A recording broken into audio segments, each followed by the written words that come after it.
আবার আমাদের প্রিয় নেত্রী, খেটে খাওয়া মানুষের প্রিয় নেত্রী শেখ হাসিনাকে আবার আমরা সসম্মানে ফিরিয়ে আনবো। জননেত্রী শেখ হাসিনাকে আমাদের দেশে এনে আবার গণতান্ত্রিকভাবে এই সরকারের মাধ্যমে আমরা একটা নির্বাচন চাই। কিন্তু ৭১-এর সময় আমরা যেটা শুনেছি, ৭১-এর সময় এত ধ্বংসযজ্ঞ বরগুনায় হয় নাই।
সৈনিকরা এই বাংলাদেশের স্বাধীনতা রক্ষার জন্য ৭১-এ আমরা ছোট ছিলাম, যুদ্ধ করতে পারি নাই।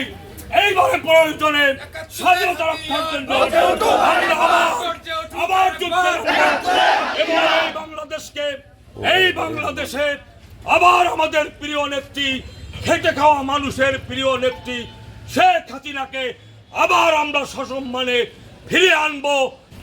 একটা কথা বলতে চাই, আমরা সবাই ঐক্যবদ্ধভাবে থাকতে চাই।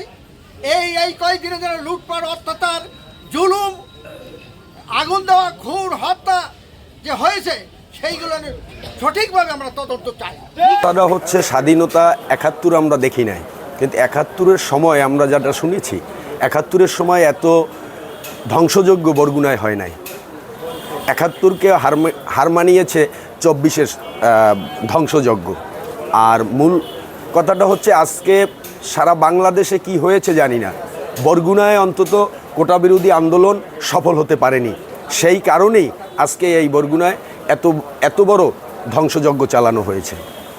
কি ধরনের ধ্বংসযজ্ঞ চালানো হয়েছে? ঘরবাড়ি লুট, ঘরবাড়ি কোপানো, ঘরে আগুন দেওয়া, অফিসগুলো ভেঙে ফেলা, মানে যত প্রকার ধ্বংসযজ্ঞ আছে সবগুলো হিন্দু সম্প্রদায়ের উপর অত্যাচার, লুটপাট এবং বিভিন্ন জায়গায় বিভিন্নভাবে দোকানে চাঁদা আদায় করা হচ্ছে। বরগুনায় জেলা আওয়ামী লীগের অফিসটা ভাঙচুর করেছে, জেলা আওয়ামী লীগের সাধারণ সম্পাদকের অফিসঘর ভাঙচুর করেছে, হাজার হাজার মানুষের দোকানপাট লুণ্ঠন করেছে। এই যে আমাদের বরগুনা সদর উপজেলায় হিন্দুপাড়ায় সেই তাণ্ডব চালিয়ে বিএনপির ছেলেরা ডাকাতি করেছে। তালতলিতে 2টি ছেলে মাত্র, সেই শহীদ মেম্বার এবং সাবেক উপজেলা চেয়ারম্যান মোস্তাক, এদের নেতৃত্বে ভাঙচুর, চুরমার এবং রাখাইন পরিবারের ঘরে ঘরে গিয়ে তারা হাতাচ্ছে কোথায় অর্থ আছে, কোথায় স্বর্ণ আছে। এদের বিচার চাই, প্রশাসনের কাছে অবিলম্বে এদের গ্রেপ্তারের দাবি জানাই। আমতলীতে তাণ্ডব চালিয়েছে সাবেক বর্তমান সভাপতি মতিউর রহমানের বাসাটি একটি মতিউর রহমান কতটা দুর্নীতি করেছে, কি করেছে সেটা দেখার দায়িত্ব সরকারের, কিন্তু একটি বাসভবন ওভাবে জ্বালিয়ে দেয় এটা আমরা কখনো দেখি নেই। আমরা এর বিচার চাই অবিলম্বে। শেখ হাসিনার নেতৃত্বে আবারও আমরা এদেশ সরকার গঠন করে উন্নয়নের ধারাকে অব্যাহত রাখবো। দুনিয়ার মজদুর এক হও, বাংলার মেহনতি মানুষ এক হও, সকলের সুস্বাস্থ্য কামনা করি। আমরা রাজপথে আছি, রাজপথে থাকবো। আওয়ামী লীগের প্রতিটি সংগঠনের নেতা কর্মীরা আজকে শেখ হাসিনার প্রশ্নে একা এক, অভিন্ন নয়, আমরা সবাই এক। জয় বাংলা, জয় হোক এদেশের গণমানুষের। ধন্যবাদ আপনাদের। আসলে আমরা যে বিক্ষোভ করেছি এর দাবিটা হলো জননেত্রী শেখ হাসিনাকে আমাদের দেশে এনে আবার গণতান্ত্রিকভাবে একটি এই সরকারের মাধ্যমে আমরা একটা নির্বাচন চাই, এবং নির্বাচন চেয়ে যে আসে আমাদের আপত্তি নাই। তবে স্বাধীনতার পক্ষের শক্তি আবারও পুনরায় এদেশ গঠন করে দেশ চালাবে, কারণ উন্নয়নের ধারাকে অব্যাহত রাখার জন্য জনগণ এই 4-5 দিনেই জনগণ দিশেহারা হয়ে গেছে। জননেত্রী শেখ হাসিনার প্রশ্নে তারা একমত হয়েছে। শেখ হাসিনাকে আবার নেতৃত্ব দিয়ে উন্নয়নের ধারাকে অব্যাহত রাখতে চাই।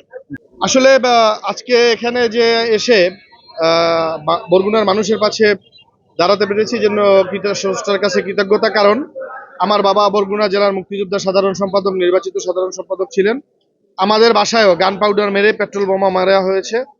তারপরও যে এখানে এসে মিছিল করতে পেরেছে সৃষ্টির কাছে, স্রষ্টার কাছে কৃতজ্ঞতা। আসলে আমাদের এই বরগুনা জেলা আওয়ামী লীগ ও তার পরিবার সবাই মিলে আমরা আজকে এখানে প্রতিবাদ সমাবেশ ও মিছিল করেছি।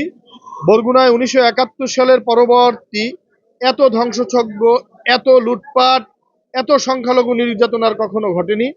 এই যারা ঘটেছে তাদের আইনের আওতায় আনার জন্য আমরা প্রতিবাদ করেছি।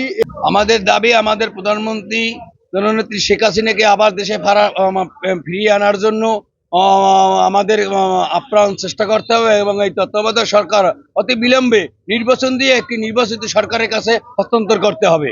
এটি গণতন্ত্র ফিরিয়ে আনতে হবে।